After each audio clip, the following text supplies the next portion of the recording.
예배당에 함께 하신 우리 성도님들, 또 영상으로 함께 참여하시는 모든 분들을 진심으로 환영합니다. 우리 찬송가 205장으로 하나님 앞에 영광 돌려드리겠습니다. 205장 찬송입니다.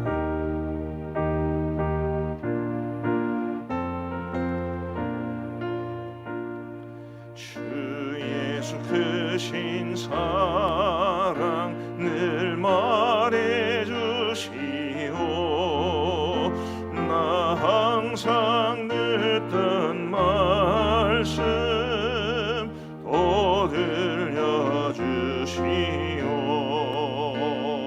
처매지 않는 천국 주 예수 계신 곳 나 밝히 알아듣게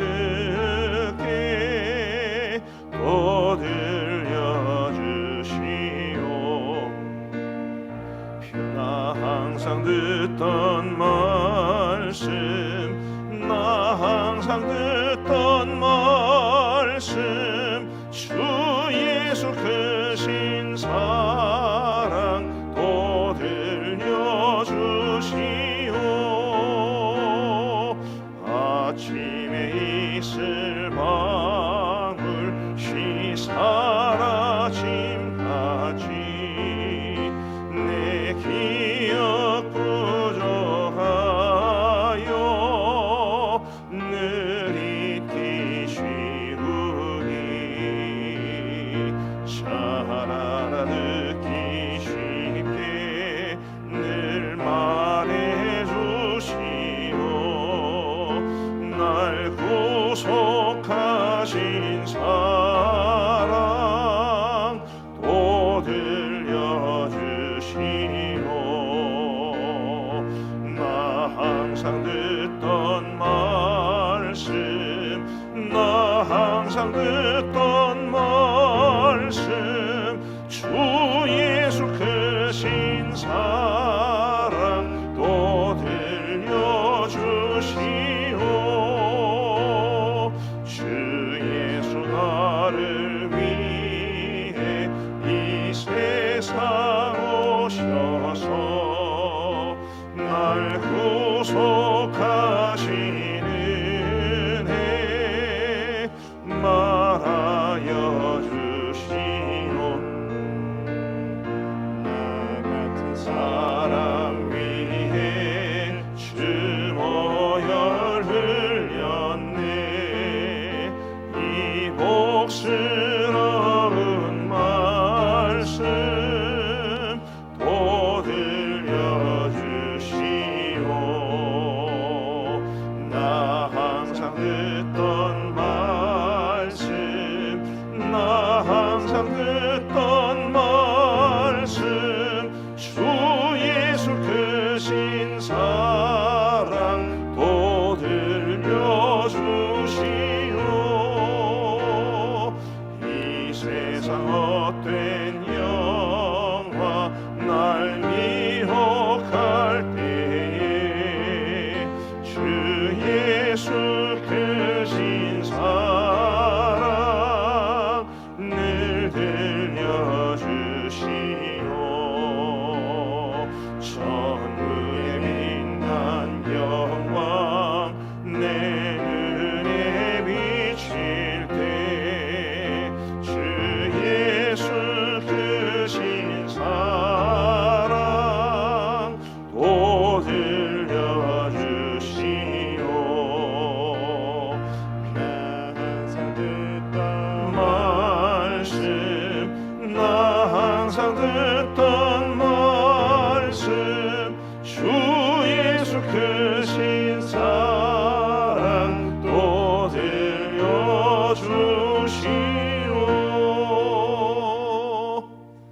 아멘. 우리 하나님 말씀은 아모스 2장 말씀입니다. 구약성경 아모스 2장 4절부터 16절까지의 말씀을 우리 교독하시겠습니다. 아모스 2장 4절부터 16절까지의 말씀입니다. 제가 먼저 2장 4절을 읽겠습니다. 여호와께서 이와 같이 말씀하시되 유다의 서너 가지 죄로 말미암아 내가 그 벌을 돌이키지 아니하리니 이는 그들이 여호와의 율법을 멸시하며 그 율례를 지키지 아니하고 그의 조상들이 따라가던 거짓 것에 미혹되었음이라.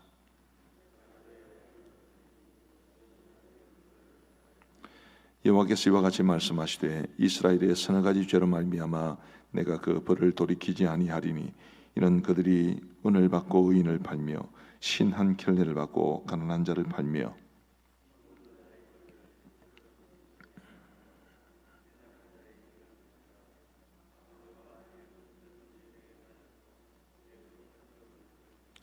모든 제단 옆에서 전당 잡은 옷 위에 누우며 그들의 신전에서 벌금으로 얻은 포도주를 마심이니라.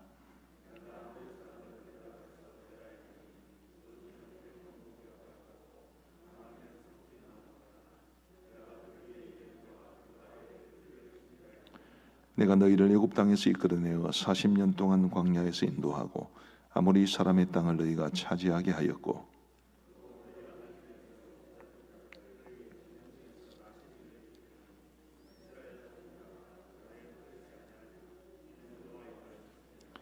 그러나 너희가 나실 사람으로 포도주를 마시게 하며 또 선지자에게 명령하여 예언하지 말라 하였느니라.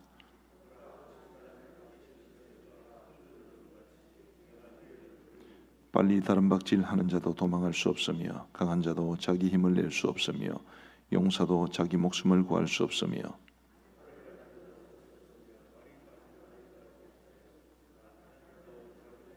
함께 읽겠습니다. 용사 가운데 그 마음이 굳센 자도 그날에는 벌거벗고 도망하리라. 여호와의 말씀이니라. 아멘. 아모스 말씀을 이제 전하면서 계속 말씀을 드렸습니다마는 아모스 1장과 2장에는 이스라엘을 중심으로 해서 그 인근에 있는 여러 민족들에 대한 예언의 말씀을 전해주고 있습니다. 근데 이게 이스라엘 향해서 압박해오는 구조입니다. 제일 먼저 아람이라는 나라부터 시작을 했고요. 아람에서부터 이렇게 마치 나선형을 그리듯이 서서히 이스라엘 향해서 압박해오는 그런 구조로 되어 있습니다. 이스라엘과 제일 가까운 나라는 아무래도 남쪽 유다겠죠. 그래서 이제 오늘 4절 말씀에 보면 유다에 대한 말씀이 주어집니다. 2장 3절까지 해서 이스라엘과 유다를 제외한 그 인근의 6개의 민족을 향해서 하나님께서 심판의 말씀을 전해 주셨는데 그 심판의 말씀들마다 그들의 죄를 분명하게 지적해 주시는 것이 있었습니다. 과연 유다에는 어떤 죄를 지적할까? 그리고 마침내 아모스 선지자를 통해서 하나님께서 주시는 그 말씀의 주요 타겟인 이스라엘 백성들에게는 어떤 말씀을 주실까? 그것을 오늘 말씀을 통해 살펴보고자 합니다. 먼저 유다에는 어떤 죄를 지적하시고 또 어떤 벌을 선포하시겠습니까? 4절 말씀을 보시면 여호와께서 이와 같이 말씀하시되 유다의 서너 가지 죄로 말미암아 내가 그 벌을 돌이키지 아니하리니 서너 가지 죄라는 것은 종류가 서너 가지란 말이 아니라 계속해서 쉬지 않고 범했다는 뜻입니다. 이는 그들이 여호와의 율법을 멸시하며 그 율례를 지키지 아니하고 그의 조상들이 따라가던 거짓 것에 미혹되었습니다. 여러분 성경에 거짓 것이라는 말에 각주가 표시가 되어 있고요. 저 밑에 보면 우상이라고 되어 있을 겁니다. 그래서 이 남쪽 유다 사람들이 하나님 앞에 범한 죄는 하나님의 율법을 멸시하고 그 율법을 지키지 않은 것, 그 다음에 우상 숭배에 빠진 것, 이 두 가지로 요약될 수 있습니다. 확실히 하나님께서 하나님의 백성들에게 주시는 말씀은 다르다 싶은 것이 다른 6개의 민족을 향해서는 너희가 하나님의 율법을 버렸다, 우상을 섬겼다 그런 이야기 한 번도 하지 않으셨습니다. 왜냐하면 그들에게 율법을 주신 일도 없고 또 하나님만을 사랑하고 예배하고 섬기라는 말씀도 주신 적이 없기 때문입니다. 하나님의 백성들에게는 다르죠. 하나님은 이스라엘 백성들을 선택하시고 비록 그들이 남쪽 유다와 북쪽 이스라엘로 나눠지기는 했으나 두 나라의 백성들 모두를 당신의 백성으로 인정해 주셨기 때문에 그들은 하나님만을 섬기고 말씀대로 살아야 했습니다. 그들이 그렇게 살지 못했기 때문에 하나님께서 그 죄악을 지적하시고 그리고 이제 심판을 약속하고 계신 것입니다. 우리 사랑하는 성도 여러분, 결국 우리 그리스도인들의 삶에서 가장 중요한 것은 하나님 사랑과 말씀 사랑 아니겠습니까? 우리 하나님을 사랑하고 그리고 말씀을 사랑하고 말씀대로 살아가는 그것이야말로 우리 그리스도인들의 삶에서 가장 중요한 뼈대와 같은 것입니다. 과연 우리는 하나님의 말씀을 어떤 자세로 받아들이는가? 하나님의 말씀을 얼마나 사랑하는가? 하나님의 말씀 듣기를 얼마나 사모하는가? 이것은 정말로 중요한 과제인데 오늘 우리의 삶 속에 이런 모습이 얼마나 있는지는 모르겠습니다. 조금 있다가 또 반복될 것 같으니까 일단 여기 좀 하고 지나가겠습니다. 6절부터는 이스라엘에 내리신 벌을 약속합니다. 하나님께서 이스라엘에 대해서는 어떤 죄를 지적하실까요? 아까 말씀드린 것처럼 이스라엘이 주요 타겟입니다. 아모스는 원래 유다 사람이었지만 하나님께서 그를 북이스라엘로 보내셔서 북이스라엘 사람들에게 말씀을 전하게 하셨기 때문에 이 북이스라엘이 주요 타겟인데 과연 그들에 대해서는 어떤 말씀을 주시는가? 6절부터 8절까지의 말씀이 하나님께서 그들의 죄악을 지적하시는 말씀입니다. 제가 한번 6절부터 8절까지를 읽어드리겠습니다. 여호와께서 이와 같이 말씀하시되 이스라엘의 서너 가지 죄로 말미암아 내가 그 벌을 돌이키지 아니하리니 이는 그들이 은을 받고 의인을 팔며 신 한 켤레를 받고 가난한 자를 팔며 힘 없는 자의 머리를 티끌먼지 속에 발로 밟고 연약한 자의 길을 굽게 하며 아버지와 아들이 한 젊은 여인에게 다녀서 내 거룩한 이름을 더럽히며 모든 제단 옆에서 전당 잡은 옷 위에 누우며 그들의 신전에서 벌금으로 얻은 포도주를 마심이니라. 제가 하나하나 설명드리고 싶은 마음은 없습니다만은 여기에 지목된 죄목들 하나하나가 모두 다 9시 뉴스에 나올 만한 사건들입니다. 그들이 이런 하나님의 백성으로 부름을 받았음에도 불구하고 이런 죄악을 저질렀던 겁니다. 자, 잘 생각해 보십시오. 유다 백성들에게 하나님께서 죄를 지적하실 때는 율법을 버리고 그리고 하나님을 사랑하지 않고 우상을 섬겼다. 다분히 영적인 죄악을 지적하셨습니다.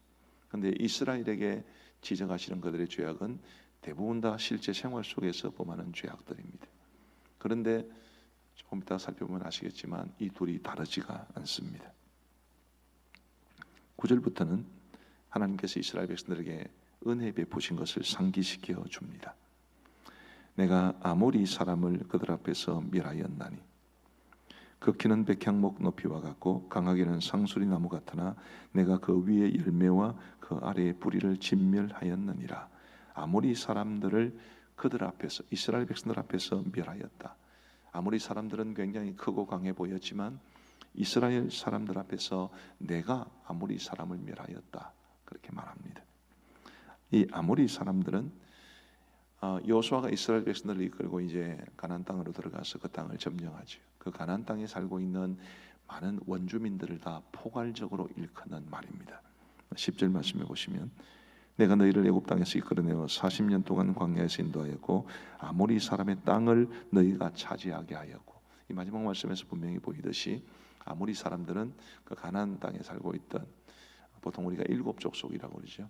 그 7 족속들을 비롯한 작은 소수 종족까지 해서 그 가나안 땅에 살고 있던 모든 사람들을 대표적으로 말하는 것이 아모리 족속입니다. 그래서 이 9절과 10절을 통해서 하나님께서 말씀하시는 것은 내가 너희들을 애굽 땅에서 건져냈다. 광야 40년 생활을 지내는 동안 내가 너희들을 보호해 주었다. 그리고 그 땅에 살던 사람들, 아모리 사람들이 굉장히 강하고 큰 사람들이었지만 내가 그들을 멸하고 그 땅을 너희들에게 주었다. 뭔 말입니까? 은혜를 상기시켜 주시는 말씀입니다. 내가 너희들에게 이만큼 은혜를 베풀었다. 내가 너희들에게 구원의 은혜를 베풀었다. 내가 너희들에게 이 땅을 주었다. 은혜를 상기시켜 주는 말씀이죠. 11절 말씀해 보시면 또 너희 아들 중에서 선지자를 너희 청년 중에서 나시린을 일으켰나니 이스라엘 자손들아 과연 그렇지 아니하냐. 이는 여호와의 말씀이니라. 뿐만 아니라 내가 너희들에게 선지자를 보내어서 하나님의 말씀을 선포하게 했다. 내가 너희들 중에서 때로는 나시린을 일으켰다. 나시린이라는 것은 잘 아시겠지만 구별된 사람을 가리킵니다. 구별되이 경건하게 살아가는 사람들을 너희 중에 보내어서 삶의 모범으로 보여주었고 선지자들을 보내어서 너희들에게 나의 말을 전해 주었다. 하나님께서 계속 은혜를 상기시켜 주시는 것입니다. 그런데 그들이 범죄한 것입니다. 아까 6절부터 8절까지의 말씀도 하나님께서 그들의 죄악을 경고하시고 지적하시는 말씀이지만 12절 말씀에도 그런 말씀이 있습니다. 그러나 너희가 나실 사람으로 포도주를 마시게 하며 또 선지자에게 명령하여 예언하지 말라 하였느니라. 원래 나실인들은 머리에 삭도를 대면 안 되었고요, 머리카락을 깎으면 안 되고, 그리고 포도주나 독주를 마셔서는 안 됩니다. 그렇게 하면 그게 나실인의 언약을, 서원을 깨트리는 셈이 됩니다. 그런데 이 이스라엘 사람들이 나실인, 경건하게 살아가는, 자신을 구별하여 하나님의 사람으로 경건하게 살아가려는 그 사람들에게 억지로 포도주를 마시게 해서 그들을 타락시키고 그 서원을 깨트리게 했다는 것이고, 선지자들에게는 예언하지 말라고 협박을 했습니다. 하나님의 말씀 듣기를 싫어하고 하나님의 말씀대로 살아가는 사람들도 싫어하고, 결국 그것이 그들로 하여금 그 엄청난 죄악으로, 이 아모스가 처음 말씀을 시작한 이후로 30년 이후에 이스라엘은 멸망을 하게 되는데, 하나님께서 스스로 선택하시던 사람들을 멸하셔야 했었을 만큼 그들의 타락은 굉장히 극심했습니다. 오늘 우리에게 어떤 도전, 어떤 교훈을 주겠습니까? 우리 사랑하는 성도 여러분, 우리 하나님의 백성들은 하나님의 백성들 나름대로의 살아가는 방법이 있어야 합니다. 그 기준은 하나님 사랑, 또 말씀 사랑입니다. 근데 하나님을 사랑하고 말씀을 사랑하는 이것이 어디에서 나와야 되느냐 하면 은혜에 대한 감사에서 나와야 합니다. 우리 하나님께서 이스라엘 백성들에게 내가 너희들에게 애굽에서 건져내는 은혜를 베풀었다, 광야 40년 동안 너희들을 보호해 주었다, 이 약속의 땅 가나안도 다 주었다, 다 은혜에 대한 상기입니다. 오늘 우리도 하나님의 은혜를 기억하시면 좋겠습니다. 내가 하나님으로부터 어떤 은혜를 받았는지, 우리 가정이, 우리 교회가, 우리 민족이 하나님으로부터 어떤 은혜를 받았는지를 깊이 생각하면서 그 은혜를 주신 하나님 앞에 감사하는 마음으로, 그래서 하나님 기뻐하시는 삶을 살고, 그래서 우리 하나님께 주신 말씀을 사랑하고 말씀대로 살아가기 위해 몸부림칠 수 있어야만 할 것입니다. 저는 오늘 설교의 제목을 은혜와 말씀을 저버리지 말라 이렇게 정해보았습니다. 은혜를 저버리지 말고 말씀을 저버리지 말고, 우리 하나님께서 우리에게 주신 은혜를 생각하고 우리에게 말씀을 여전히 주고 계심을 감사하면서 우리 하나님 앞에 믿음으로 살아갈 수 있는, 우리 하나님이 기뻐하시는 삶을 온전히 살아갈 수 있는 우리 모두가 되기를 간절히 원합니다. 우리의 삶은 율법적이어서는 곤란합니다. 이렇게 살지 못하면 벌 받을 것 같고, 반드시 이렇게만 살아가면 될 것 같고, 그런 율법주의적인 것이 아니라 은혜에 대한 감사의 마음이 우리로 하여금 자발적으로 그렇게 살게 만들고, 하나님의 사랑에 대한 감격이 우리도 하나님을 사랑하게 만들고, 은혜와 사랑에 대한 감사와 감격으로 우리가 하나님이 기뻐하시는 삶을 살기 위해서 최선을 다할 수 있게 되기를 우리 주님의 이름으로 축복합니다. 유다 사람들에 대해서 하나님이 주신 말씀 가운데 하나님의 말씀을 이제 저버렸다고 말씀을 해주고 있는데, 그것과 함께 11절 말씀을 저는 굉장히 주의 깊게 보았습니다. 11절 말씀에 보시면 또 너희 아들 중에서 선지자를, 너희 청년 중에서 나실인을 일으켰나니. 자, 9절과 10절은 하나님께서 이스라엘 백성들에게 주신 은혜를 가리킨다고 그랬습니다. 출애굽한 것도 은혜고, 광야 생활 지낸 것도 은혜고, 가나안 땅을 차지하게 한 것도 은혜입니다. 근데 같은 맥락에서 내가 선지자를 너희에게 세웠고 나실인을 너희 중에서 일으켰다, 이것도 같은 맥락에서 언급되고 있습니다. 하나님의 말씀을 전하는 사람이 얼마나 중요한지를, 믿음으로 경건하게 살아가는 사람이 얼마나 소중한 존재이고 하나님이 우리에게 주신 선물인지를 이 본문은 말해 줍니다. 저는 목사이기 때문에 저는 하나님의 말씀을 성도들에게 전하는 이 책임에 대해서 굉장히 무겁게 생각하면서도 하나님이 저에게 주신 큰 특권으로 믿고 생각하고 있습니다. 우리 성도님들은 나실인같이 경건하게 하나님으로부터 구별받고 세상으로부터 구별되어서 경건한 삶을 살아감으로 이 땅에 많은 사람들에게 거룩한 도전을 주는 사람으로 살아갈 수 있게 되기를 바랍니다. 그것을 여러분들의 사명으로 삼으셨으면 좋겠습니다. 저는 설교하니까 하나님의 말씀을 은혜롭게 바르게 선포하는 것을 사명으로 삼고 살아가고, 우리 모든 성도들은 그 말씀대로 살아가시면서 정말 경건한 삶의 표본처럼 누구에게든지 존중받고 마치 이 시대를 향해서 하나님이 주신 선물과 같은 그런 거룩한 사명을 감당하며 살아갈 수 있는 우리 모두가 되기를 주님의 이름으로 축복합니다. 우리 함께 기도하시겠습니다. 오늘 새벽기도 설교를 통해서 굉장히 많은 것을 말씀드린 것 같습니다. 우리 각자에게 주신 말씀의 교훈을 생각하시면서 한 2분 정도 이 말씀 앞에 내가 어떻게 살아야 할지를 결단하시고 하나님, 제가 그렇게 살아갈 수 있는 힘을 공급해 주옵소서. 우리 한번 기도해 주시면 좋겠습니다. 자비하신 아버지 하나님, 오늘 우리에게 아모스 말씀을 통해서 귀한 도전의 말씀을 주시니 감사합니다. 자비하신 아버지 하나님, 유다와 이스라엘을 향한 하나님의 심판의 말씀을 통해서 하나님께서 그들의 무슨 죄악을 지적하셨는지를 주로 보았습니다.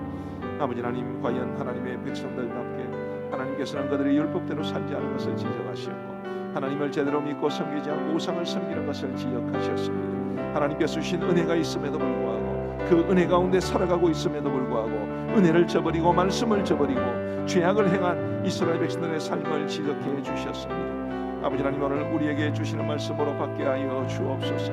과연 우리는 하나님의 은혜와 율법을 말씀을 저버리고 살아가고 있는지는 않는지를 깊이 돌아볼 수 있도록 인도하여 주옵소서. 아버지 하나님이여, 하나님의 말씀을 사랑하고 사모하며 이 말씀대로 살기 위해 몸부림칠 수 있도록 도와주시되 율법주의적인 자세가 아니라 하나님의 은혜에 감동한 사람으로서 하나님의 말씀대로 살기를 애쓸 수 있도록 도와주옵소서. 하나님의 은혜를 생각하고 그 은혜에 감사하고 그 은혜에 감동하는 마음으로 우리의 실제 삶을 하나님의 기뻐하시는 아름다운 삶으로 가꾸어 갈 수 있는 우리 모두가 되게 하여 주옵소서. 아버지 하나님이여, 하나님의 말씀을 전하는 선지자들을 주신 것이 하나님께서 주신 은혜라고 말씀해 주신 것을 보면서 설교자의 책임이 얼마나 중요한지를 깨닫게 됩니다. 아버지 하나님의 부정한 종을 목회자여 설교자로 삼아주시니 감사합니다. 하나님께서 우리 가음령교회에 주신 우리 모든 성도들을 위해서 하나님께서 제게 부여하시니 거룩한 책임을 신실하게 감당해낼 수 있도록 도와주시고 우리 사랑하는 가음정교회 모든 성도들은 마치 나시린처럼 이 시대에 거룩하고 경건한 삶을 살아가기로 구별된 사람처럼 살아갈 수 있도록 도와주셔서 이 시대를 향해서 하나님이 주신 거룩한 선물로 살아갈 수 있는 우리 사랑하는 모든 성도들 다 될 수 있도록 주님이여 도와주옵소서. 우리 코로나19 사태와 관련해서 준비된 기도의 제목들을 가지고 함께 기도하겠습니다. 먼저 깨달음을 위한 기도로 하나님 앞에 기도합니다. 어떤 일이든지 우리가 깨달음을 얻고 그리고 그 깨달음으로 영적 성장의 발판을 삼아야 된다고 믿습니다. 하물며 우리나라를 온통 어려움으로 몰아갔고 전 세계를 어려움으로 몰아간 이 커다란 사태 앞에서 우리가 아무런 깨달음을 얻지 못한다면 우리가 어리석은 사람이 될 겁니다. 우리가 각자 받은 깨달음대로 그것이 우리의 영적인 성숙으로 이어지기를 함께 기도하시면 좋겠습니다. 같이 기도하겠습니다. 자비하신 아버지 하나님, 참 우리나라가 전 세계 여러 국가들처럼 코로나19 바이러스 사태로 인해서 많은 어려움을 겪었으나 감사하게도 우리나라에서 이제는 코로나 사태가 종식을 향해 가게 되었습니다. 이렇게 된 것이 오직 주의 은혜임을 알게 하여 주시고 하나님께서 미력한 우리의 기도에 응답해 주신 것으로 우리가 믿음으로 고백할 수 있도록 인도하여 주옵소서. 아버지 하나님, 이 사태를 바라보면서 하나님이 세상 역사를 주관하고 계심을 알 수 있도록 도와주시고 눈에 보이지 않는 바이러스로 인해 세계의 질서가 재편될 만큼 인간이 쌓은 모든 것이 모래성 같은 것, 인간의 연약함을 깨닫게 해주셔서 하나님 앞에 늘 겸손하게 살아갈 수 있도록 인도하여 주옵소서. 그 어떤 것도 하나님을 대신할 수 없고 그 어떤 것도 하나님의 능력을 대신할 수 없고 그 어떤 것도 하나님을 대신하여 이 세상 역사를 이끌어갈 수 없다는 것을 깨달아 알게 하여 주옵소서. 아버지 하나님, 하나님의 자녀인 우리는 크고 작은 어려움 속에서 전적으로 하나님을 의지하고 기도해야 함을 알게 하여 주시고 우리가 이 이후로도 개인적으로 어려움을 겪거나 가정이나 교회가 어려움을 겪거나 혹은 온 나라가 사회가 어려움을 겪거나 간에 우리가 정말 기도하여 주님의 역사를 우리의 실제 삶 속에 경험할 수 있도록 인도하여 주옵소서. 아버지 하나님, 어제 우리 가암령교회 성도들이 예배당에 모여 함께 예배를 드리게 하여 주심을 진심으로 감사합니다. 아버지 하나님이여, 이렇게 되기까지 우리가 오고 싶어도 오지 못하고 예배당에서 예배를 드리고 싶어도 그렇게 하지 못했던 우리의 이런 현실의 삶을 것을 생각하면서 그동안 큰 어려움 없이 누려왔던 모든 것들이 얼마나 감사한 것이었는지, 특별히 교회와 성도들과 예배가 얼마나 소중한지를 깊이 깨닫게 하여 주시고, 아버지 하나님, 우리가 누리는 이 모든 것에 대해서 매사에 감사하며 살아갈 수 있도록, 오늘 이 주어진 현실에 충실하며 살아갈 수 있도록 인도하여 주옵소서. 우리 두 번째로 현 상황과 관련한 긴급한 기도의 제목들을 가지고 간절한 마음으로 함께 기도하시겠습니다. 자비하신 아버지 하나님, 코로나19 바이러스 사태가 우리나라에서 많이 진정되기는 했으나 여전히 재확산의 위험성이 있고, 그로 인해서 우리 모두의 마음속에 두려움이 있습니다. 아버지 하나님이여, 이런 재확산의 위험성을 주님이 막아주시옵고, 완화된 사회적 거리두기가 끝나는 5월 5일 내일 이후로는 지역에서 확진자가 발생하는 경우가 없도록 인도하여 주옵소서. 전 세계가 코로나19 사태로 인해서 팬데믹 현상을 경험하고 있기 때문에 외국에서 들어오는 사람들의 경우에 확진자가 생기는 것은 어쩔 수 없겠으나, 주님, 그들에 대해서도 정확하게 진단하고 또 자가격리를 하고, 그리고 이제 분명하게 진단하여 확진자가 발생하지 아니하도록 도와주실 뿐만 아니라, 이제 우리나라 전역에서 지역에서는 결코 확진자가 생겨나지 아니하도록 우리 아버지 하나님 도와주시옵소서. 많은 사람들이 내일 5월 5일까지의 황금 연휴가 이번 사대의 최대 분수령이 될 것이라고 예측했습니다. 아버지 하나님, 이 기간 동안 코로나19 사태가 결코 확산되거나 악화되지 아니하도록 주님께서 막아 주옵소서. 이제 이 황금 연휴는 내일로 끝나게 되겠지만, 이로부터 한 1, 2주 이후에까지의 사태를 주님께서 전적으로 주관하여 주셔서 결코 악화되지 아니하도록 주님이여 돌보아 주옵소서. 이제 모레부터 생활 속의 거리두기로 전환하게 됩니다. 아버지 하나님의 방역과 경제활동 모두에서 성공할 수 있도록 도와주시고, 한편으로는 기쁘면서도 한편으로는 우리 모두의 마음속에 조마조마한 마음도 있사오니, 우리 아버지 하나님 역사하여 주셔서 이 생활 속에 거리두기로 성공할 수 있도록 도와주시사, 방역도 잡고 경제활동도 회복할 수 있도록 인도하여 주옵소서. 아버지 하나님, 오늘 교육부가 등교 개학 일정에 대해서 발표한다 합니다. 아버지 하나님이 등교 이후에 코로나 사태가 결코 다시 심각해지는 일이 없도록 우리 하나님께서 붙잡아 주시옵고, 무엇보다도 전 세계 고통받는 나라들과 사람들을 위하여 백신과 치료제가 속히 개발될 수 있도록 주님이 역사하여 주옵소서. 우리 경제 회복을 위하여 같은 마음으로 기도하겠습니다. 경제 회복, 정말 너무나 심각하고 중요한 주제가 아닐 수 없습니다. 우리 다 함께 이 경제 회복을 위해서 함께 기도하겠습니다. 자비하신 아버지 하나님, 지금 우리나라가 이 코로나19 사태로 어려운 상황에 빠져 있습니다. 아니, 전 세계 국가가 심각한 어려움 가운데 처해 있습니다. 아버지 하나님의 이런 어려움 상황 속에서 우리나라의 경제도 많이 위축되어 있는 가운데 있사오니, 간절히 소원하옵기는 우리나라 경제가 회복될 수 있도록 역사하여 주옵소서. 우리의 많은 대기업들과 중소기업들 가운데 경영난과 재정난을 겪고 있는 기업들이 많이 있습니다. 아버지 하나님이여, 그 모든 기업들이 슬기롭게 이 위기를 이겨낼 수 있도록 인도하여 주시고, 정상화될 수 있도록 인도하여 주옵소서.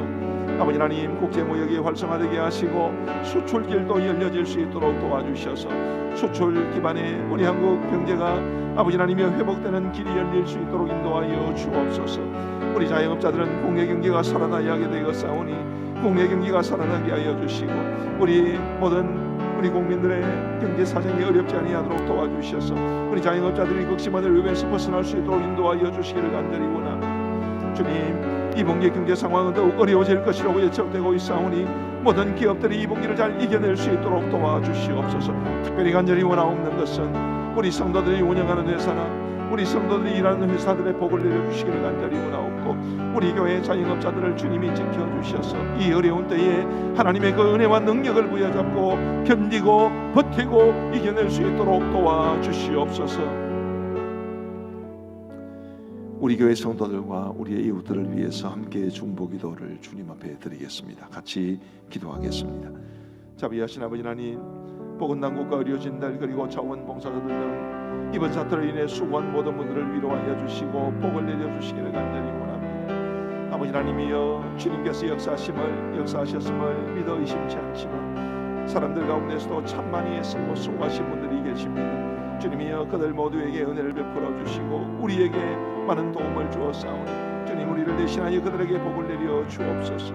아버지 하나님, 코로나19로 고통을 겪었거나 지금도 겪고 있는 모든 사람들을 긍휼히 여겨주시고 그들을 도와주시기를 간절히 원합니다. 아버지 하나님, 특별히 경제적 후유증이 너무나 크오니 이 사태로 인해 경제적으로 심각한 어려움을 겪고 있는 가정들을 지켜 주옵소서.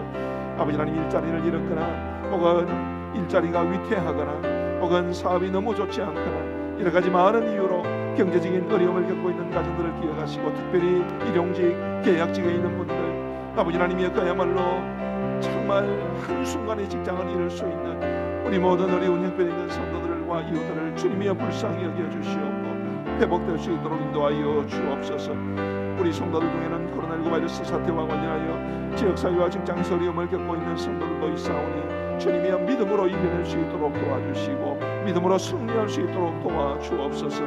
해외에 있는 성도들, 군 복무 중인 자녀들, 기저 질환을 가지고 있거나 투병 중인 성도들도 주님께서 지켜주옵소서. 우리의 마지막으로 선교지와 선교사를 위하여 간절한 마음으로 기도하겠습니다. 자비하신 아버지 하나님, 우리 교회가 파송한 선교사님들과 그리고 협력하는 선교사님들, 돕는 교회와 기관들을 붙잡아 주시고 그들 모두가 이 어려움을 이겨낼 수 있도록 인도하여 주옵소서.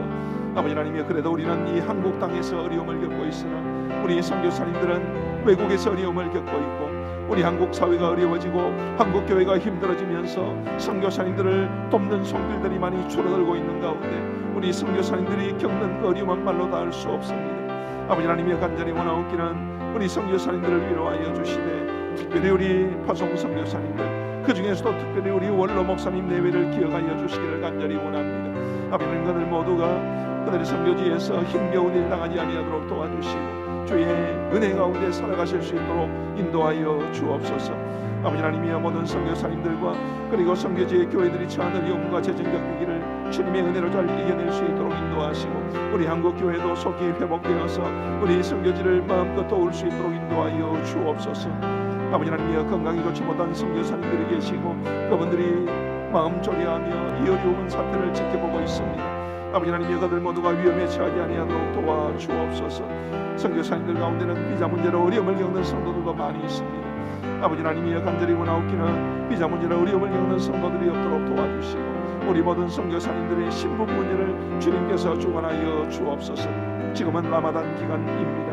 무슬림 지역의 교회와 성도들 그리고 선교사님들을 지켜주시고 영적인 억눌림에서 벗어날 수 있도록 도와주시고 예수 그리스도를 믿는 믿음으로 성령의 도우심으로 승리할 수 있도록 인도하여 주옵소서.